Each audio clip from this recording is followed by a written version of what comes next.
अंधेरा गहरा है, खामोशी बोलती है और डर हर कोने में छुपा है।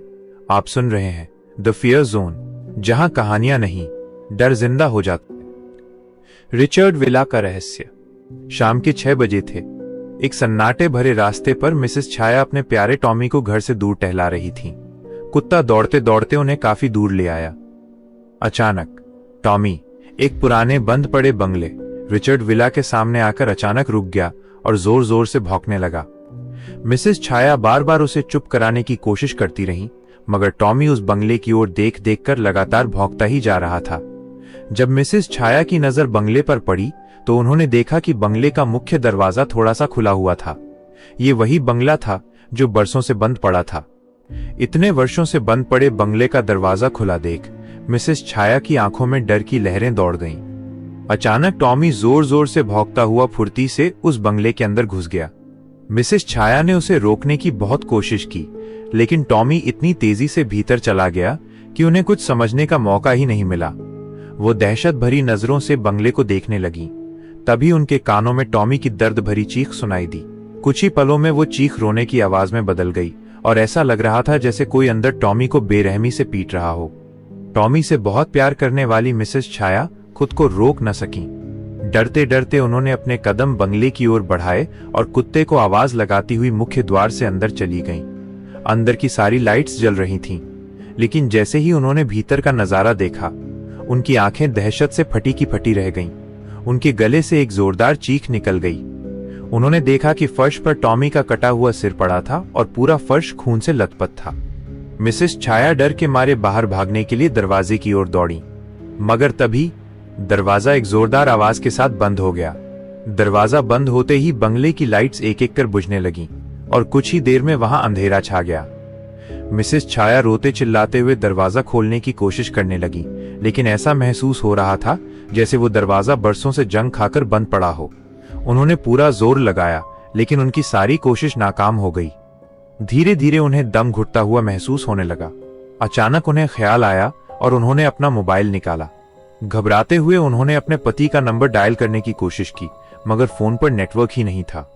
उन्होंने तुरंत मोबाइल की फ्लैशलाइट ऑन कर ली, लेकिन जैसे ही उन्होंने फ्लैश ऑन की, उनके सामने किसी का खून से सना चेहरा नजर आया।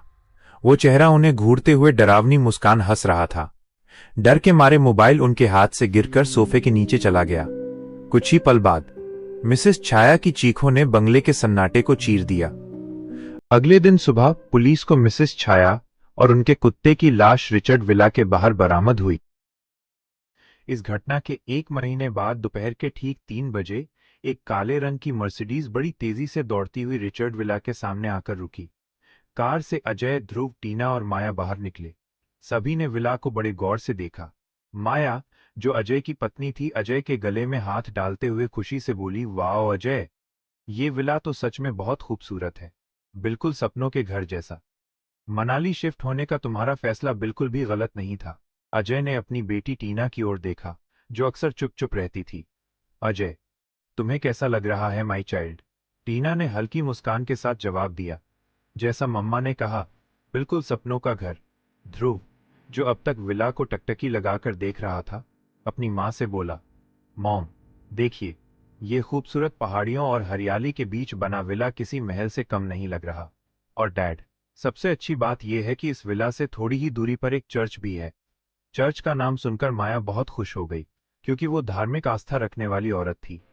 अजय, चलो अंदर चलते हैं। गेट का ताला खोलकर अजय और उसका परिवार अंदर चले गए।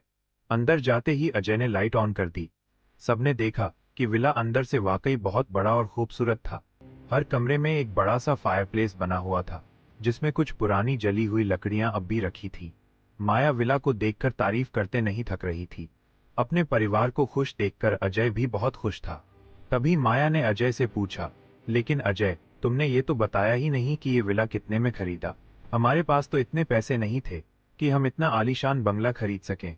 अजय मुस्कुराया और बोला, मत पूछो माया, ये विला मुझे बहुत कम कीमत में मिला है, लगभग मुफ्त जैसा। माया हैरान होकर बोली, क्या, इतना बड़ा विला, इतने सस्ते में? अजय ने गहरी सांस लेकर कहा, हाँ, मैंने उस आदमी से बार बार जानना चाहा कि आखिर इतना आलीशान बंगला वो मुझे इतने सस्ते में क्यों दे रहा है। मगर उसने बस इतना कहा, तुम आम की गुठलियां मत गिनो। सभी हल्का सा हंस पड़े। रात का वक्त, शाम को अजय बाहर से खाना ले आया। पूरा परिवार डाइनिंग टेबल पर बैठा डिनर कर रहा था। तभी माया ने देखा कि टीना लगातार सामने की खाली कुर्सी को घूर रही है। उसकी आंखों में एक अजीब सी उदासी और सन्नाटा था। माया ने धीरे से पूछा, टीना बेटा, तुम प्लेट की तरफ क्यों नहीं देख रही? भूख नहीं है क्या? खाना तो वैसे ही रखा है। टीना ने कोई जवाब नहीं दिया, बस उसी कुर्सी की तरफ देखती रही। ध्रुव ने भी गौर किया कि टीना के व्यवहार में कुछ गलत है। अचानक टीना खड़ी हो गई, जैसे कि बहुत गुस्से में हो, लेकिन वो आमतौर पर इतनी छोटी सी बात पर गुस्सा नहीं होती थी। कुछ ही पल बाद वो वापस आकर डाइनिंग टेबल पर बैठ गई। अब उसके चेहरे पर मुस्कान थी और वो चुपचाप खाना खाने लगी। ध्रुव अब भी उसे चुपके चुपके देख रहा था। टीना मुस्कुराकर बोली, क्या हुआ ब्रो, ऐसे क्यों घूर रहे हो? मेरी प्लेट में डिनर तो तुमने ही रखा है ना? माया ये सुनकर चौंक गई। वो बोली, लेकिन अभी कुछ देर पहले तो तुम्हें बिल्कुल भी भूख नहीं थी। तुम लगातार उस खाली कुर्सी को देख रही थी। अब अचानक इतनी जल्दी भूख लग गई। टीना ने अपनी मां को ऐसे देखा जैसे उन्होंने कोई अजीब बात कह दी हो। मम्मा, अब क्या बोल रही हैं? मैं तो बाथरूम में थी, अभी अभी आई हूं।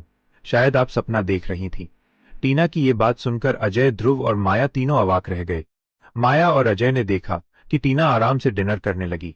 कुछ देर बाद माहौल सामान्य हो गया। डिनर के बाद सब अपने अपने कमरों में चले गए।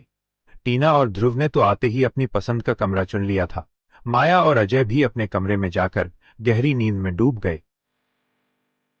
लेकिन आधी रात के बाद, जब पूरा विला सन्नाटे में डूबा था, माया की नींद अचानक किसी धीमी सी फुसफुसाहट से टूटी। उसकी आंखें झट से खुल गईं। उसने देखा, अजय तो गहरी नींद में सो रहा था। दिल की धड़कन तेज होते हुए भी माया ने हिम्मत जुटाई और बिस्तर के पास रखे लैंप को ऑन कर दिया। पीली रोशनी कमरे के हर कोने में फैल गई, मगर वहां उसके और अजय के अलावा कोई नहीं था। अचानक टक टक टक टक उसके कानों में किसी के कदमों की आहट गूंजी। माया का गला सूख गया। वो धीरे धीरे खड़ी हुई और अपनी सांसों को रोके ध्यान से सुनने लगी।